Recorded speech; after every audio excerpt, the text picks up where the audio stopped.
Hey friends, Assalamu alaikum. Please subscribe my channel, like my video and click on the bell icon.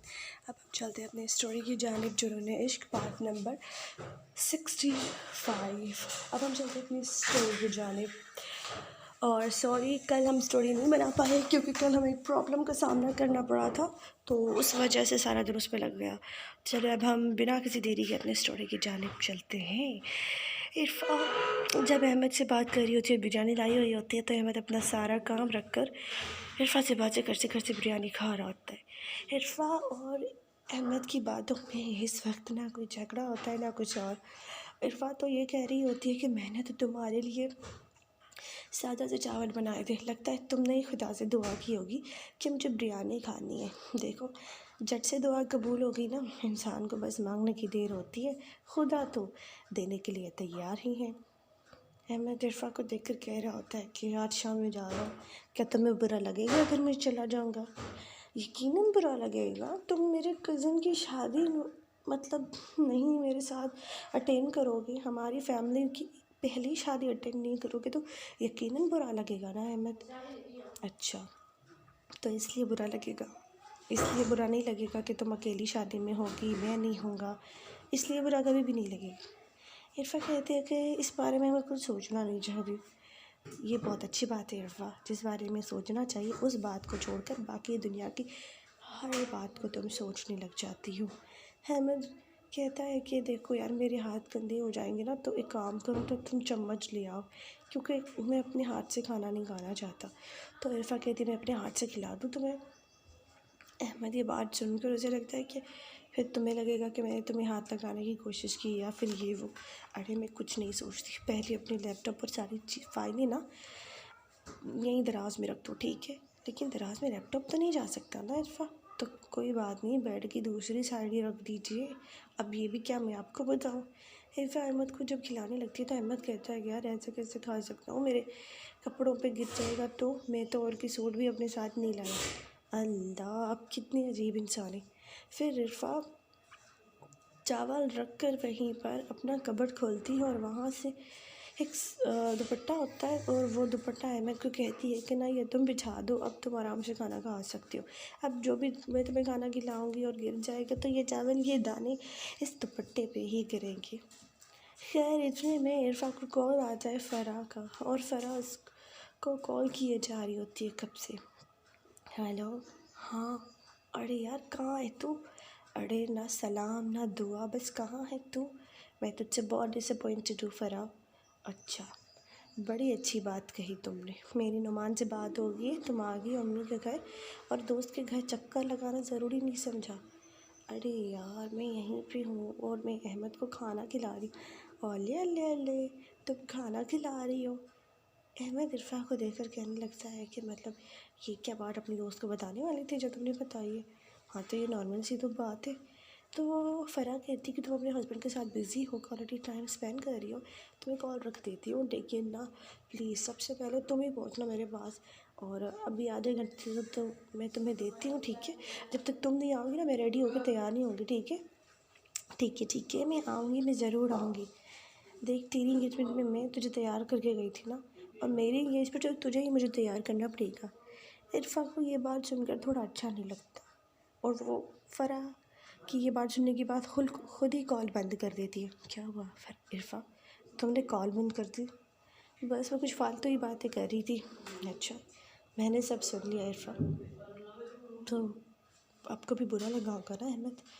इसमें बुरा लगने की क्या बात है? मैंने ही तो ज़बरदस्ती की थी तुम्हारे साथ शादी के लिए, क्या ही कर सकते हैं। मैं भी उस वक्त तुम्हारे इश्क में पागल हो चुका था। इसका मतलब कि तुम अब हमसे प्यार नहीं करते हो? ऐसी कोई बात नहीं है, पर तुम्हें तो आज़ाद रहना है ना, क्या फ़ायदा पुरानी बातें खोल कर। अहमद इरफा को कहता है कि खाना रख दो, पानी लाओ। अरे तुमने 2 ही निवाले खाए, तुम्हें कुछ तो खाना चाहिए। देखो इरफा ये बहुत ज़्यादा ऑयली है। अच्छा तुम्हें लगता है तुम मोटे हो जाओगे? ऐसी कोई बात नहीं है, ज़्यादा ऑयली खाना खाने से ना मेरा गला ख़राब हो जाता है, तुम्हें पता नहीं क्या? अच्छा, मुझे नहीं पता, आपको ये खाना ही पड़ेगा। जब से हम दोनों साथ हैं आपने कभी ठीक से खाना ही नहीं खाया। इरफा कि ये बात सुनकर अहमद को कम से कम ये दिलासा तो मिलता है कि मतलब इरफ़ा को इतना तो है कि मतलब अगर मैं खाना नहीं खाता उसको याद तो है, कम से कम उसे इतना तो पता है कि मैं उसके साथ रहा हूँ एक पर्सन, तो एज अ पर्सन मैं किस किस्म का इंसान हूँ। अहमद, मुझे आपकी एक हरकत बिल्कुल पसंद नहीं आती। मुझे पहले ये बताओ माय डियर, तुम्हें मेरी आज तक कौन सी हरकत पसंद आई है? तुम्हारे साथ रहने की कोशिश करता हूँ तो वो हरकत गलत हरकत है। तुम्हारे साथ पिक क्लिक करवाने की कोशिश करता हूँ तो वो भी गलत है। तुम्हारे साथ टाइम स्पेंड करने की कोशिश करता हूँ तो वो भी गलत है। तुम्हारे साथ अगर एक बेड पर मैं सोने की बात करता हूँ तो मैं वो भी गलत हूँ। या तुम बताओ मैं सही कब हूँ? मैं तुम्हारी एक प्रॉब्लम से बहुत परेशान हूँ और ये मैंने अम्मी को भी नहीं बताया। क्या? कि तुमने ड्रिंकिंग की थी।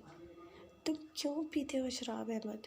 देखो इरफा, जब मुझे बहुत ज़्यादा स्ट्रेस पड़ जाता है ना, तो बस अपना स्ट्रेस कम करने के लिए, देखो स्ट्रेस कम करने के लिए और भी चीज़ें होती हैं ना दुनिया में। तुम ड्रिंकिंग क्यों करते हो? अच्छा, मतलब मेन मुद्दा ड्रिंकिंग का है? हाँ, मतलब नहीं, मतलब थोड़ा थोड़ा कि तुम ड्रिंकिंग करते हो और मैं तुम्हारे साथ अगर रिलेशन में रही तो कहीं क्या, तो कहीं मैं भी तुम्हारी जैसी बन गई तो? इरफा की ये बात मासूमाना बात सुनकर अहमद का हवा में कहका बुलंद होता है। यार क्या बात करती हो तुम? हाँ अहमद, क्योंकि मैंने एक लेसन पढ़ा था स्कूल में जिसमें लिखा हुआ था कि आप जिसके साथ रहते हो ना, फिर धीरे धीरे उसकी तमाम आदतें आप में आ जाती हैं। तो बस इसीलिए मैं आपसे दूर रहने की कोशिश करती हूँ। मैं थोड़ी ना ये ड्रिंकिंग करना चाहती हूँ। इसका मतलब ये कि तुम मेरे से बस इसीलिए दूर हो कि मैं ड्रिंकिंग करता हूँ, और नहीं तो क्या? सच में इरफा? हाँ। इरफा की ये बात सुनने के बाद अहमद कहता है कि अगर मैं तुम्हें एक ऑफ़र दूँ तो उस ऑफ़र को तुम कबूल कर लोगी? कौन सी ऑफ़र अहमद? यही कि अगर मैं ड्रिंकिंग बंद कर दूँ तो क्या तुम मेरे साथ नॉर्मल रहोगी? फिर तुम्हें मेरे से कोई इश्यूज़ नहीं होंगे? अहमद, फिर भी एक प्रॉब्लम है। अब क्या प्रॉब्लम है? प्रॉब्लम ये है कि इरफा अभी कुछ कहती है इससे पहले इरफा की अम्मी आ जाती है और उसके में दरवाज़ा खटखटाने लगती है, तो इरफा फ़ौरन ही अहमद से दूर हो जाती है। क्या हुआ बेटा, अभी तक तुम्हारा खाना नहीं हुआ? नहीं अम्मी, वो तुम्हें कॉल की थी ना फ़रहा ने? हाँ मैं कॉल तो उसने की थी पर मैं नहीं गई। क्यों? क्योंकि अहमद को भूख लगी थी और नुमान बिरयानी लेके आया था। मैंने तो सादा से चावल बना दिए थे और फिर आलू भी बनाए थे, तो वो किसी ने नहीं खाए। हाँ मैं किसी ने भी नहीं खाए। तो बेटा आपको नहीं बनाने चाहिए थे ना? अम्मी आपने थोड़ी ना बताया था कि नुमान के घर से बिरयानी आएगी, वरना मैं मेहनत क्यों ही करती, आप बताओ। बेटा आप नहीं चल रहे हमारे साथ? नहीं अम्मी, मैं यहीं पे ठीक हूँ। इरफा जब अहमद को देखती है कहती है अगर आप नहीं चलोगे ना तो मैं भी नहीं चल रही। इरफा की अम्मी ये सारी बातें देख के वो कहती है अच्छी बात है बेटा, तुम लोग आपस में बातें करो, तब तक मैं चाय बना लेती हूँ। ठीक है, चाय पीते हैं फिर रेडी होते हैं फिर चलते हैं। इरफा अहमद को कहती है कि अगर तुम मेरे साथ नहीं चल सकते ना तो फिर मुझे भी नहीं जाना। पूछोगी नहीं कि मैं क्यों नहीं जाना चाहता? पूछना तो चाहती हूँ बस अहमद, आपसे डर लगता है मुझे। डर क्यों? कभी कभी आप ऐसे बन जाते हो कि मुझे लगता है कि मैं तो आपको पहचानती ही नहीं हूँ। इरफा, एक बात हमेशा याद रखना, मैंने तुमसे मोहब्बत की है और तुम कभी मेरी मोहब्बत को डिनायल नहीं कर सकती। तो तुम मेरे साथ नॉर्मली रह क्यों नहीं सकती? पता नहीं क्यों मैं जैसे तुम्हारे साथ आने की कोशिश करती हूँ ना, सडनली मेरे दिल में इतने डर होते हैं ना कि फिर मैं तुमसे दूर हो जाती हूँ। क्यों? क्योंकि मैं जो काम करने लगती है ना उसमें कुछ उल्टा हो जाता है और मैं नहीं चाहती कि तुम्हारे साथ कुछ भी उल्टा पुल्टा हो। इरफा, ये बचपने की बातें छोड़ दो और कभी तो मैच्योर बातें करो। अच्छा, मतलब आप जैसे हैं वैसे सही और मैं गलत हूँ? इरफा फिर से झगड़े के मूड में होती है, लेकिन अहमद इस बार उसकी बातें सुनने में कोई दिलचस्पी नहीं रखता। अहमद का फ़ोन बजने लगता है तो वो कहता है मेरी ज़रूरी बात है इसीलिए मैं जा रहा हूँ। इरफा ये सोच रही होती है कि अब मैं चली ही जाती हूँ, जब तक अहमद कॉल पर बात करके वापस आते देखते हैं इरफा है ही नहीं। पता नहीं क्या होगा मेरा। इरफा बात करेगी भी कि नहीं करेगी और आगे इस रिश्ते में बढ़ने के लिए कुछ एफ़र्ट्स करेगी या नहीं करेगी? अब तो बस उसी को ही देखना था मुझे। खैर, अहमद फिर अपने लैपटॉप पे कुछ काम करने लगता है, जबकि इरफा फ़रा के पास चली जाती है वैसी की वैसी। क्या हुआ? हाँ, ना सलाम ना दुआ, तूने मुझे कॉल किया, सीधा तू चढ़ाऊँ के पहुँच गई। और तूने क्या बोला? तुम मुझे हबी को खाना खिला रही है अपने हाथों से। तो मैंने कहा यार तुम अपनी लाइफ एंजॉय कर रहे हो, क्यों डिस्टर्ब करूँ मैं? कुछ दिनों में मैं भी अपने हबी के साथ ऐसी चलूँगी ना। इरफा को बोलती है यार मैंने ना मेकअप लगा रही हूँ, तो तू एक काम करना, तू मेरे बाल का ना हेयर स्टाइल बना दे। ठीक है, मैं तेरे बालों में हेयर स्टाइल बना देती हूँ। और ये क्या, तू खुद तैयार होके नहीं आई? यार शॉर्ट नोटिस में आना पड़ा ना मुझे। अब ऐसा मत बोलना कि जीजा जी तुझसे कुछ बात करना चाहते थे, तू बस ऐसे ही भाग के यहीं आ गई। हाँ, वो मुझसे कुछ सीरियस बात करना चाहते थे। क्या? वो चाहते हैं कि हम इस रिलेशन में थोड़ा आगे बढ़ें। मतलब थोड़ा बहुत। अरे यार ठीक से समझाना, कैसा मतलब?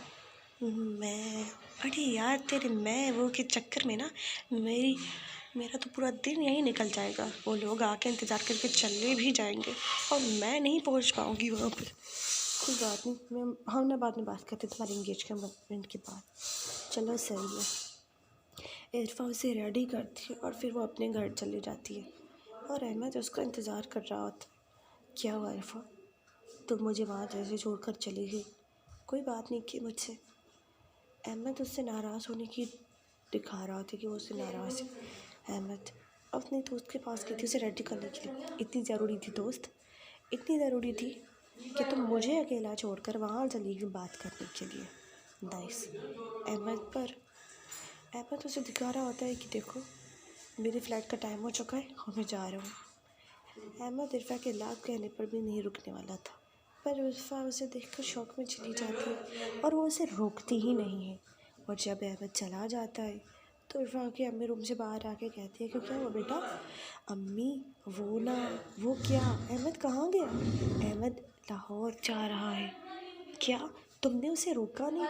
अम्मा मैं उसे क्या ही रोकती, वो तो अपना हुक्म सादिर करे। हम यही कह बैठा था कि मैं ना रुकने वाला नहीं, तुम मुझे छोड़कर अपनी दोस्त के पास चली गई। जबकि ये बात सुनने के बाद इरफा की अम्मी भी कहती हैं कि तुम्हें अपना हस्बैंड छोड़कर सारी दुनिया की फिक्र होती है इरफा, ऐसे तुम घर कैसे चलाओगी बेटा? अम्मी मैं भी नहीं जानती। इरफा की अम्मी अपनी बेटी को कहती है कि बेटा तुम भी उस इंसान को मौका नहीं देती हो आगे बढ़ने का, तुम एक हस्बैंड वाइफ की तरह क्यों नहीं रह सकते? क्या अहमद की तरफ से तुम्हें कोई मसला पेश है? इरफा कुछ भी नहीं कहती। बेटा चुप रहने से ना मामलात मज़ीद ख़राब होंगे, ठीक नहीं होंगे। एक मर्द आखिर कब तक अपनी बीवी की इतनी बेरुखी बर्दाश्त करेगा? एक ना एक दिन अगर उस पर उसका ईगो हावी हो ही गया ना बेटा, वो अपने जज्बात पर कितना ही चाहेगा, वो अपना इतना ज़्यादा कंट्रोल नहीं रख पाएगा। अब इस रिश्ते को चलाना है तो सब कुछ तुम पर ही है कि तुम इस रिश्ते को चलाना चाहती हो या छोड़ देना चाहती हो, क्योंकि ऐसे केसेस में आगे चलकर लड़का लड़की को छोड़ ही देता है। इरफा ये बात सुनने के बाद बहुत सैड हो जाती है और अपनी अम्मी को कहती है कि आप ऐसा क्यों कह रही हो? बेटा मैं नहीं कह रही, तेरी हरकतें ऐसी हो गई हैं, बोल रही हूँ। जो हो रहा है उसे देखने के बावजूद यही एक्सपेक्ट किया जा सकता है, और क्या ही एक्सपेक्ट कर सकती हो मामा? पर मैं, तुम्हें लगता है मैं तुम्हें ऐसी बेवकूफ़ी करके देना चाहती हूँ? दोस्त की शादी में जाना ज़रूरी है, पर अपना घर देखना भी ज़रूरी है इरफा। तुम ऐसे ही अपने शौहर के साथ ऐसे ही रूडली बिहेव करती रहोगी तो वो तुम्हें कब छोड़कर चला जाएगा और कब उसकी मोहब्बत तुम्हारे लिए नफ़रत में बदल जाएगी, ये कोई नहीं जान सकता। हमेशा लड़के को ही नहीं, कभी कभी लड़की को भी थोड़ा बहुत एफर्ट करना पड़ता है बेटा, पर तुमसे तो इसी बात की उम्मीद भी नहीं है। अम्मी आपको भी लगता है मैं गलत हूँ? इरफा जैसे तैसे तैयार होकर अपने फ्रेंड के घर पे पहुँच तो जाती है, लेकिन वो बार बार अपने फ़ोन पर नज़रें घुमा रही होती है। उधर अहमद भी ये सोच रहा होता है कि मैं ये क्या कर किया जा रहा हूँ। मैंने तो सोचा था इरफा मुझे रोकेगी और उसने रोका नहीं, तो मैं भी आ गया। कितना बेवकूफ़ हूँ, अब कैसे रहूँगा इतनी दिनों से दूर? अहमद को अपने दिल में उसके लिए तड़प पैदा हो चुकी थी और अब वो उससे दूर नहीं जाना चाहता था। लेकिन अब तो वो फ़्लाइट में बैठ चुका था और फ़्लाइट भी स्टार्ट हो चुकी थी। अहमद जा तो रहा था और अभी जैसे ही वो इरफा को मैसेज करता तब तक फिर उसे एयर होस्टेस कहती है कि अपना फ़ोन बंद करके रख दीजिए। तो अहमद चाहकर भी इरफ़ा को कुछ कह नहीं पाया होता है। अब इरफ़ा उसे कॉल करती है तो अहमद अपना फ़ोन बंद कर देता है। वो देखता भी है कि उसने कॉल किया लेकिन वो पिक नहीं कर पाता। कैसी मुसीबत में फंस गया हूँ, पहली बार उसने कॉल किया, पिक ही नहीं कर पाया मैं। इरफ़ा